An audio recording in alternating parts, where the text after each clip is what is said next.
Hello, welcome back to my YouTube channel.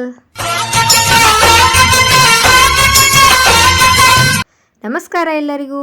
ನಾನಿವತ್ತು ನಿಮಗೆ ದಿಂಬಿನ ಕವರ್ನ ಹೇಗೆ ಸ್ಟಿಚ್ ಮಾಡೋದು ಅಂಥೇಳಿ ನಿಮಗೆ ತೋರಿಸ್ಕೊಡ್ತೇನೆ ರೀ. ಬರ್ರಿ ಹೇಗೆ ಅಂಥೇಳಿ ನೋಡ್ಕೊಂಬರೋಣ. ನಾನು ಮೊದಲಿಗಿಲ್ಲಿ ನನ್ನ ಕಡೆ ಇರುವಂಥ ವೇಸ್ಟ್ ಬ್ಲೌಸ್ ಪೀಸ್ಗಳು ಮತ್ತು ವೇಸ್ಟ್ ಶರ್ಟ್ ಪೀಸ್ಗಳು ಮತ್ತು ವೇಸ್ಟ್ ನೈಟಿ ಚೂಡಿದಾರ ಇಂಥ ಯಾವುದೇ ವೇಸ್ಟ್ ಬಟ್ಟೆಗಳಿದ್ರೂ ನೀವು ಈ ಥರ ಸ್ಟಿಚ್ ಮಾಡ್ಕೋಬೋದು. ಸೊ ನಾನು ಕೆಲವೊಂದು ಸ್ಟಿಚ್ ಮಾಡಿ ತೋರಿಸ್ತಾ ಇದ್ದೀನಿ. ಬ್ಲೌಸ್ಗಳೇನು ಉಪಯೋಗ ಇರಲಿಲ್ಲ ನನಗೆ ಪೀಸ್ಗಳು. ಸೊ ಅದಕ್ಕೋಸ್ಕರ ನಾನು ದಿಂಬಿನ ಕವರ್ ಅದು ಸ್ಟಿಚ್ ಮಾಡೋಣ ಅಂಥೇಳಿ ಈ ಥರ ನಾನು ಸ್ಟಿಚ್ ಮಾಡಿ ಇಟ್ಕೊಂಡಿದ್ದೀನಿ. ಅದೇ ರೀತಿ ನಿಮಗೆ ಒಂದು ಪೀಸ್ನ ತೊಗೊಂಡು ನಾನು ಇವತ್ತು ಯಾವ ಥರ ಸ್ಟಿಚ್ ಮಾಡಿ ನಿಮಗೆ ಸ್ಟಿಚ್ ಮಾಡಬೇಕು ಅಂಥೇಳಿ ನಿಮಗೆ ತೋರಿಸ್ಕೊಡ್ತೇನೆ ರೀ. ಬರೀ ಹೇಗೆ ಅಂಥೇಳಿ ನೋಡ್ಕೊಂಬರೋಣ. ಮೊದಲಿಗೆ ನಾನಿಲ್ಲಿ ಒಂದು ವೇಸ್ಟ್ ಬಟ್ಟೆ ಅಂದರೆ ನಮ್ಮದು ಕರ್ಟನ್ ಇತ್ತು. ಸೊ ಆ ಕರ್ಟನ್ ಪೀಸ್ ವೇಸ್ಟ್ ಅಂಥೇಳಿ ನಾನು ಈ ದಿಂಬಿನ ಕವರ್ ಸ್ಟಿಚ್ ಮಾಡಿದ್ರೆ ಆತಂಥೇಳಿ ನಿಮ್ಗೆ ತೋರಿಸ್ಕೊಡ್ತಾ ಇದ್ದೇನೆ ರೀ. ಮೊದಲಿಗೆ ನಾನೊಂದು ಟೇಪ್ನ ತೊಗೊಂಡು ಅಲ್ಲಿ 11 ಇಂಚ್ ಅಗಲದ ಬಟ್ಟೆಯನ್ನು ತೊಗೊಂಡಿದ್ದೀನಿ ನಾನು, ಮತ್ತು 20 ಇಂಚ್ ಉದ್ದದ ಬಟ್ಟೆನ ತೊಗೊಂಡಿದ್ದೀನಿ. ಸೊ ನಿಮಗೆ ಅಗಲ ಉದ್ದ ಎಷ್ಟು ಬೇಕಾದರೂ ನೀವು ತೊಗೋಬೋದು, ಎಷ್ಟು ದೊಡ್ಡದು ಬೇಕಾದರೂ ನೀವು ಸ್ಟಿಚ್ ಮಾಡ್ಕೋಬೋದು. ನನಗೆ ಇಷ್ಟೇ ಸಾಕು ಅಂಥೇಳಿ ನಾನು 11 ಇಂಚ್ ಅಗಲ ಮತ್ತು 20 ಇಂಚ್ ಉದ್ದದ ಬಟ್ಟೆನ ತೊಗೊಂಡಿದ್ದೀನಿ ರೀ. ಸೊ ಅದಾದಮೇಲೆ ನಾವೀಗ ಉದ್ದದಲ್ಲಿ ಏನು ಕಟ್ ಮಾಡ್ಕೊಂಡಿದ್ವಲ್ಲ ಆ ಬಟ್ಟೆಯಲ್ಲಿ ಒಂದು ಅರ್ಧ ಇಂಚಿನಷ್ಟು ನಾವು ಈ ಥರ ಚಿಕ್ಕದಾಗಿ ಸ್ಟಿಚ್ ಮಾಡ್ಕೋಬೇಕಾಗತ್ತೆ. ಅಂದರೆ ತುದಿನ ಹೊಲ್ಕೋಬೇಕಾಗತ್ತೆ. ಅಂದರೆ ಸ್ಟಿಚ್ಚು ಎಲ್ಲಿ ಬಿಟ್ಕೊಳ್ಳೋದಿಲ್ಲ, ನಮಗೆ ನೀಟಾಗಿ ತುಂಬ ಚೆನ್ನಾಗಿ ಕಾಣಿಸುತ್ತೆ. ನೀವು ಎಷ್ಟು ವರ್ಷ ಬೇಕಾದರೂ ದಿಂಬಿನ ಕವರ್ನ ಹಾಗೇ ಇಟ್ಕೋಬೋದು. ಬಟ್ಟೆ ಹರಿದ್ರೂ ಕೂಡ ನಮ್ಮ ಸ್ಟಿಚ್ ಎಲ್ಲಿ ಬಿಚ್ಚಿ ಹೋಗೋದಿಲ್ಲ. ಸೊ ಅದಕ್ಕೋಸ್ಕರ ನೀವು ಈ ಥರ ಇದನ್ನು ಸ್ಟಿಚ್ ಮಾಡ್ಕೋಬೇಕಾಗತ್ತೆ. ಸೊ ನೋಡಿ, ನಾನು ತೋರಿಸ್ತಾ ಇದ್ದೀನಲ್ಲ ಯಾವ ಥರ ಅಂಥೇಳಿ. ಈ ಥರ ನೀವು ಸ್ಟಿಚ್ ಮಾಡ್ಕೊಂಡ್ರಿ ಅಂದರೆ ದಿಂಬಿನ ಕವರು ತುಂಬ ಚೆನ್ನಾಗಿ ತುಂಬ ಫಿನಿಶಿಂಗಾಗಿ ಕಾಣಿಸುತ್ತೆ. ಸೊ ನಾನು ಒಂದು ಕಡೆ ಈ ಥರ ಸ್ಟಿಚ್ ಮಾಡಿ ತೋರಿಸಿದ್ದೀನಿ.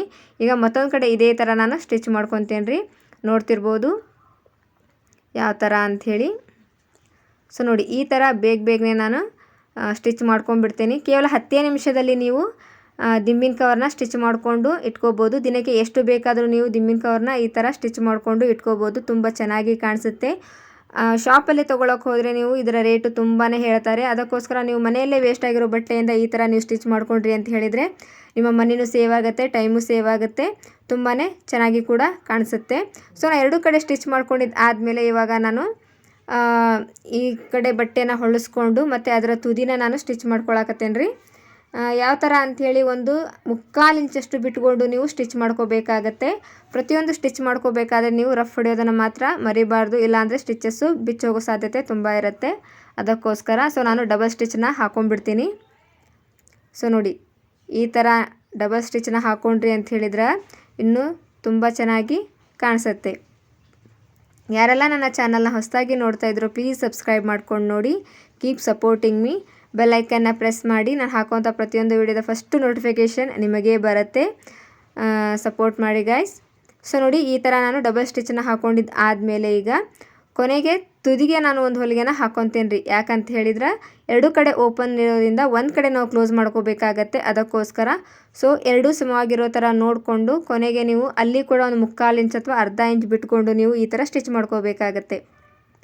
ನೋಡಿದ್ರಲ್ಲ, ಒಂದು 10 ನಿಮಿಷ ಅಥವಾ ಒಂದು 5 ನಿಮಿಷ ಸಾಕು. ನೀವು ಬೇಗ ಕಟ್ ಮಾಡ್ಕೊಂಡು ಇಟ್ಕೊಂಡ್ರಿ ಅಂತ ಹೇಳಿದ್ರೆ ಈ ಥರ ಮನೆಯಲ್ಲೇ ತುಂಬ ಚೆನ್ನಾಗಿರುವಂಥ ದಿಂಬಿನ ಕವರು ನಿಮಗೆ ರೆಡಿಯಾಗಿಬಿಡುತ್ತೆ.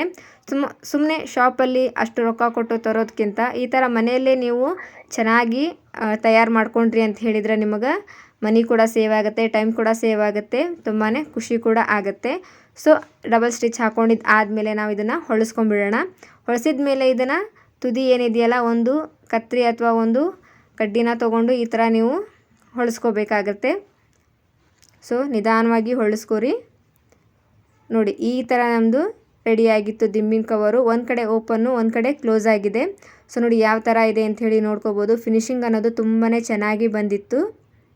ನೋಡಿ, ನಾನು ತೋರಿಸ್ತಾ ಇದ್ದೀನಲ್ಲ. ಸೊ ಈ ಫಿನಿಶಿಂಗ್ ತುಂಬ ಚೆನ್ನಾಗಿತ್ತು. ಒಂದು ಕಡೆ ಓಪನ್ ಇದೆ, ಒಂದು ಕಡೆ ಕ್ಲೋಸ್ ಆಗಿದೆ. ಸೊ ಇದಕ್ಕೆ ನೀವು ಕಸಿ ಕೂಡ ಟೈ ಮಾಡ್ಕೋಬೋದು. ಸೊ ನಾನು ಇದಕ್ಕೆ ಕಸಿ ಏನು ಹಚ್ತಾ ಇಲ್ಲ, ಹಾಗೆಯೇ ಸುಮ್ಮನೆ ಸ್ಟಿಚ್ ಮಾಡಿದ್ದೀನಿ. ನಿಮಗೆ ಇಷ್ಟ ಆದರೆ ನೀವು ಕಸಿ ಕೂಡ ಸ್ಟಿಚ್ ಮಾಡ್ಕೋಬೋದು. ನೋಡಿ ಎಷ್ಟು ಚೆನ್ನಾಗಿದೆ ಅಂಥೇಳಿ. ಸಿಗೋಣ್ರಿ ಮತ್ತೊಂದು ವಿಡಿಯೋದಾಗ. ನಮಸ್ಕಾರ ಎಲ್ಲರಿಗೂ.